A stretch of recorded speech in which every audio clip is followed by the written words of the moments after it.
Capítulo 36. Eles entraram na cidadezinha de Fort Walton, na Flórida, às 8 da noite, depois de um longo engarrafamento desde a saída de Pensacola. Todo mundo havia descido para a praia nessa noite, com um para-choque colado no outro. Se forçassem a chegada até destino, corriam o risco de não encontrar acomodações. O fato é que a ala antiga de Ulidain era o que restava. Nem todo o dinheiro do mundo conseguiria uma suíte nos hotéis melhores. E a pequena cidade desordenada, apesar de todos os seus luminosos de neon, era um pouquinho deprimente no seu desmazelo de beira de estrada. O próprio quarto parecia quase insuportável, mal iluminado e com cheiros desagradáveis, a mobília em mau estado e as camas grumosas. Eles vestiram os trajes de banho e saíram pela porta de vidro e no final do corredor, descobrindo que estavam na praia. O mundo se estendia, quente e assombroso sob um céu de estrelas brilhantes. Até mesmo o verde cristalino da água estava visível ao luar que se derramava. A brisa não tinha o menor toque de frio. Ela era ainda mais suave do que a brisa do rio em Nova Orleans. E a areia era de um branco puro e absurdo,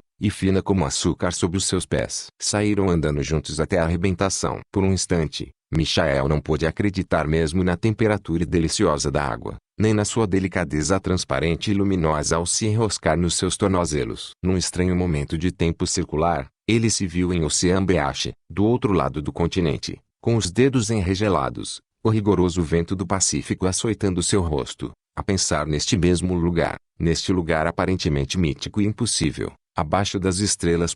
Do sul. Se ao menos elas pudessem captar tudo isso, segurá-lo em seu seio e mantê-lo, eliminando todas as coisas obscuras que estavam à espera, incubando, e que sem dúvida iriam se revelar. Rowan se jogou para dentro d'água, com uma risada agradável, preguiçosa. Ela cutucou a perna de Michael com um pé, e ele se deixou cair nas ondas mornas, rasas, ao lado dela. Descansando sobre os cotovelos, ele deixou que a água lhe banhasse o rosto. Saíram nadando juntos, com braçadas longas e lentas, atravessando ondas brandas, onde seus pés ainda arranhavam o fundo, até finalmente chegarem a um ponto tão fundo que podiam ficar em pé com a água pelos ombros. As dunas brancas ao longo da praia reluziam como a neve ao luar, e as luzes distantes dos hotéis maiores cintilavam delicadas e mudas sob o céu negro e estrelado. Ele abraçou Rowan, sentindo as pernas molhadas grudadas às suas. O mundo parecia totalmente impossível, algo imaginado na sua total serenidade, na sua ausência de todos os obstáculos, de todas as dificuldades ou das violências contra os sentidos ou contra a carne. Isso aqui é o paraíso. É mesmo. Meu Deus,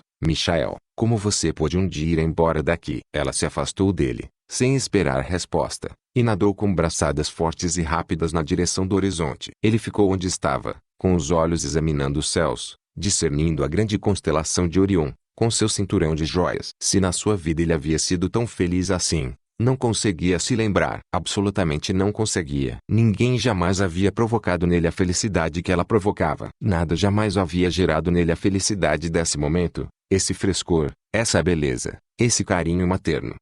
Estou de volta ao meu lugar. Ela está comigo, e eu não me importo com mais nada. Não agora, pensou ele. Passaram o sábado olhando as propriedades à venda. Grande parte da beira-mar desde Fort Walton até Seaside estava tomada pelos grandes balneários e pelos condomínios de prédios altíssimos. As casas isoladas eram poucas, e a preços exorbitantes. Por volta das 3, eles entraram na casa, uma moderna construção espartana, com o pé direito baixo e severas paredes brancas. As janelas retangulares transformavam a vista do golfo numa série de quadros em molduras simples. O horizonte cortava esses quadros exatamente ao meio. Lá fora, muito abaixo dos deques da frente, ficavam as dunas, que, segundo a explicação que lhes deram, deviam ser conservadas por servirem de proteção contra as ondas fortes provocadas pelos furacões. Por uma longa passarela, eles passaram por cima das dunas e desceram por uma escada de madeira castigada pelo tempo até a praia em si. Com o sol ofuscante, a brancura era mais uma vez inacreditável. A água era de um perfeito verde espumante. Muito ao longe,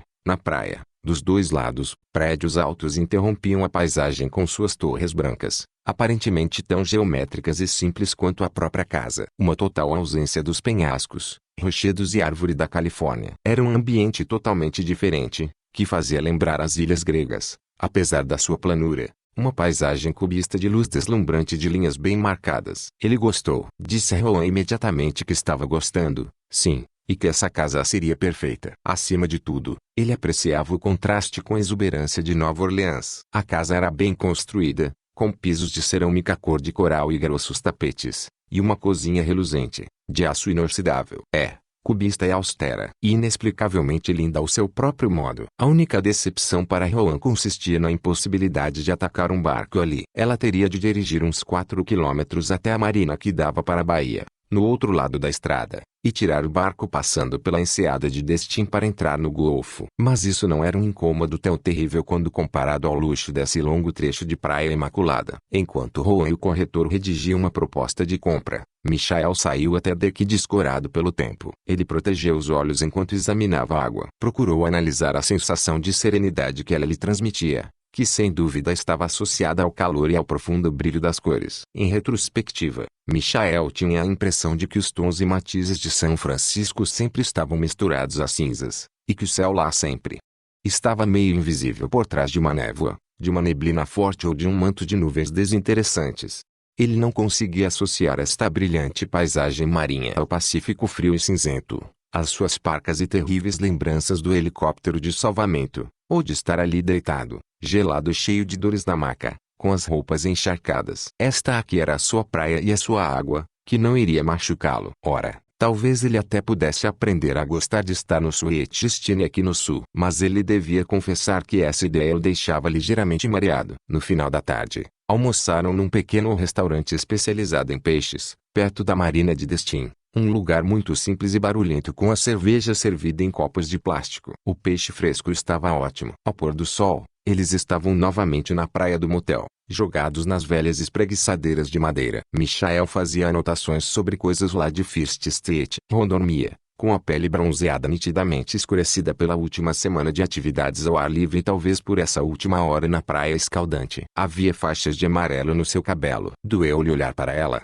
perceber como ela ainda era jovem. Ele a acordou com delicadeza quando o sol começou a se pôr. Enorme vermelho sangue. Ele desenhou seu caminho espetacular no esmeralda cintilante do mar. Afinal, Michael fechou os olhos porque isso era demais. Ele precisou desviar a atenção e depois voltar bem devagar, enquanto a brisa morna despenteava seu cabelo. Às 9 da noite, depois de terem feito uma refeição razoável num restaurante à beira da baía, veio o telefonema do corretor. A proposta de Rowan para a compra da casa havia sido aceita, sem nenhuma complicação. A mobília de vime de madeira pintada estava incluída. Os acessórios da lareira, a louça, tudo iria ficar. Eles providenciariam a liberação da escritura o mais rápido possível. Ela provavelmente poderia receber as chaves em 2 semanas. Na tarde de domingo, Michael e Rowan visitaram a marina de Destin. As opções de barcos à venda eram fabulosas. Mas Rowan ainda estava pensando em mandar buscar o Suetistine. Ela queria uma embarcação para mar aberto. E realmente ali não havia nada que superasse o luxo e a solidez do velho Suetistine. Começaram a viagem de volta no final da tarde. Com o rádio tocando Vivaldi,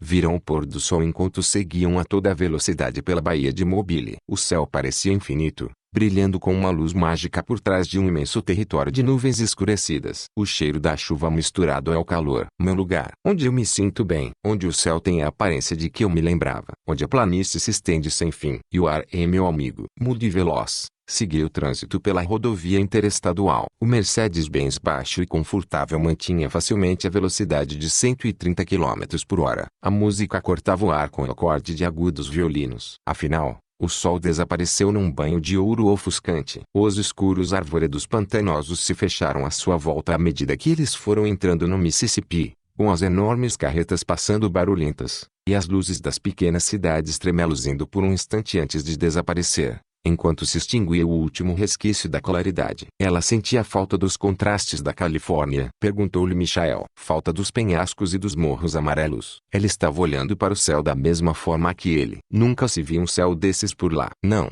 respondeu ela, baixinho. Ela ia navegar por outras águas, águas mais mornas. Depois de muito tempo, quando já estava escuro mesmo, e a única paisagem era o brilho das lanternas traseiras adiante deles, ela voltou a falar. Esta é a nossa lua de mel, não é? Acho que é. Quer dizer, é a parte fácil. Antes de você perceber o tipo de pessoa que eu sou realmente. E que tipo é esse? Você quer arrasar com a nossa lua de mel? Ela não seria arrasada. Ele olhou para ela de relance. Rowan, do que é que você está falando? Nenhuma resposta. Você sabe que é a única pessoa neste mundo que eu realmente conheço agora. Você é a única pessoa com quem posso lidar literalmente sem luvas de pelica. Sei mais sobre você do que você imagina, Rowan. O que seria de mim sem você?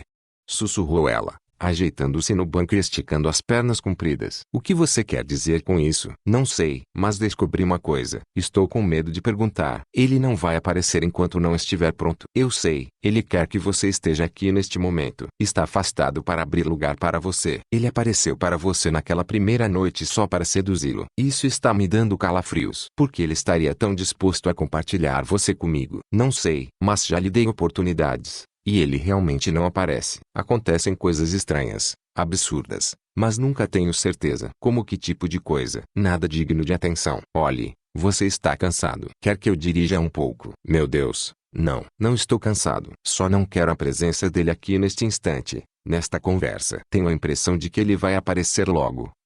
Tarde naquela noite, ele acordou na grande cama do hotel sozinho. Encontrou-a sentada na sala de estar. Percebeu que ela havia estado chorando. Rohan, o que foi? Nada, Michael. Nada que não aconteça a uma mulher uma vez por mês. Ela deu um sorrisinho forçado, ligeiramente triste. É só que... Bem, é provável que você vá achar que eu enlouqueci, mas eu tinha a esperança de estar grávida. Ele pegou sua mão, sem saber se beijá-la seria a atitude correta. Ele também estava decepcionado. Mas o que era mais importante era a sua felicidade ao saber que ela realmente queria um filho. Todo esse tempo, ele havia sentido medo de perguntar quais eram seus sentimentos sobre esse assunto. E seu próprio descuido o vinha preocupando. Teria sido maravilhoso, querida. Simplesmente maravilhoso. Você acha? Você teria ficado feliz? Sem a menor dúvida. Michael, então, vamos seguir em frente. Vamos nos casar. Rohan, nada me faria mais feliz, disse ele com simplicidade. Mas você tem certeza de que é isso que você quer? Ela lhe deu um sorriso paciente, preguiçoso. Michael, você não vai fugir, disse ela, franzindo o senho, de um jeito brincalhão. Qual é o sentido de esperar? Ele não pôde deixar de rir. E o que dizer da Moifair Ilimitada, Rohan? Os primos e companhia. Você sabe o que eles vão dizer, querida? Ela sacudiu a cabeça, com o mesmo sorriso cúmplice de antes. Você quer saber o que eu tenho a dizer? Estaremos sendo uns bobos se não nos casarmos. Seus olhos cinzentos ainda estavam avermelhados, mas seu rosto agora estava tranquilo, bonito de se olhar e suave ao toque. Tão diferente do rosto de qualquer pessoa que ele houvesse conhecido, amado ou mesmo imaginado. Ora, eu quero, sim, sussurrou ele. Mas estou com 48 anos, Rohan. Nasci no mesmo ano em que sua mãe nasceu. Quero... Sim, é que desejo do fundo do coração, mas tenho de pensar em você. Vamos fazer o casamento na casa de First Street, Michael, disse ela com sua voz baixa, rouca, e os olhos se franzindo um pouco. O que acha? Não seria perfeito? Naquele belo gramado lateral? Perfeito. Como o projeto para os hospitais construídos com o dinheiro dele ligado Mayfair. Perfeito. Ele não sabia por que hesitava. Não podia resistir à ideia. E no entanto tudo era bom demais para ser verdade. Gostoso demais, a franqueza e o amor de Rohan, e o orgulho que despertava nele o fato de que logo essa mulher entre tantas precisasse dele e o amasse exatamente como ele precisava de e amava. Aqueles seus primos vão redigir todo tipo de documento para proteger. Você sabe, a casa, o legado, tudo isso. Isso é automático. Tudo está vinculado ou coisa parecida. Mas é bem provável que eles produzam uma enorme quantidade de papéis de uma natureza ou de outra. Eu me comprometo a assinar. Michael. Os papéis realmente não significam nada. O que eu tenho em si, o que eu quero é você, Rohan. Seu rosto se iluminou. Ela recolheu os joelhos, voltando-se de lado no sofá para encará-lo, inclinou-se para a frente e lhe deu um beijo. De repente, ele percebeu o impacto, forte e delicioso. Casar-se. Casar com Rohan. A promessa absolutamente deslumbrante de um filho. Esse tipo de felicidade lhe era tão desconhecido que ele quase teve medo. Quase. Mas não exatamente. Parecia ser o passo que deviam dar a qualquer preço. Proteger o que tinham e o que queriam da corrente sinistra que os havia reunido. E quando Michael pensava nos anos à sua frente, em todas as possibilidades simples e dolorosamente importantes, sua felicidade era grande demais para ser expressa. Era melhor nem chegar a tentar. Depois de alguns instantes de silêncio ocorreram-lhe trechos de poemas, pequenas frases que mal chegavam a captar a luz do seu contentamento como um pedacinho de vidro capta a luz. Em seguida, eles o abandonaram. Ele ficou satisfeito e vazio, cheio de nada a não ser um amor mudo e tranquilo. Aparentemente, em perfeita harmonia, eles se olharam. Não tinham importância as questões de fracassos, da pressa, de todas as conjecturas da vida. O silêncio nela estava falando com o silêncio nele. Quando entraram no quarto, Ela disse que queria passar a noite de núpcias na casa e depois seguir para a Flórida para a lua de mel. Essa não seria a melhor solução? A noite de núpcias debaixo daquele teto e depois fugir para longe. Sem dúvida, os operários conseguiriam terminar o quarto da frente em 2 semanas. Garanto que sim, respondeu ele. Naquela grande cama antiga do quarto da frente, ele quase ouvia as palavras do fantasma de Bailey. Que lindo para vocês dois.